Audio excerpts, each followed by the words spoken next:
Hello friends, చూడండి ఇలాగా హెల్దీగా పిల్లలకి టిఫిన్ చేసి పెడితే ఎక్కువగా ఇష్టంగా తింటారు. ఇది బీట్రూట్ తో చేసిన చపాతి అండ్ ఇది పాలక్ తో చేసింది.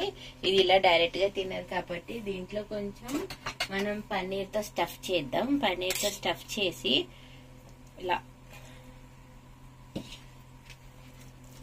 పన్నీర్ తో ఇలా స్టఫ్ చేసుకొని మంచిగా దీన్ని మళ్ళీ బీట్రూట్ చపాతీని దీని మీద ప్లేస్ చేసామనుకో ఇలా 2 డిఫరెంట్ కలర్స్ లో కనిపిస్తాయి.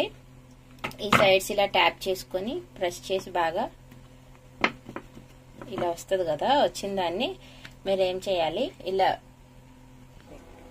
ఇలా తవ్వ మీద పెట్టుకొని స్లోగా మీరు కనుక హీట్ చేసుకుంటే మీకు మంచిగా ఈ షేప్ లో వస్తుంది. చూసారా ఇది ఎలా బాగా కుక్ అయిందో.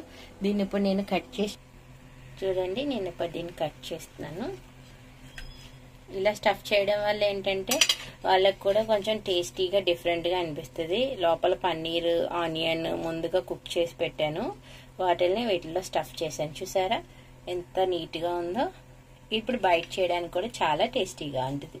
యమ్మీ యమ్మీ బ్రేక్ఫాస్ట్, డిన్నర్ ఏమైనా చేసుకోవచ్చు, హెల్తీగా ఉంటుంది. ట్రై చేసి చూడండి. Thank you.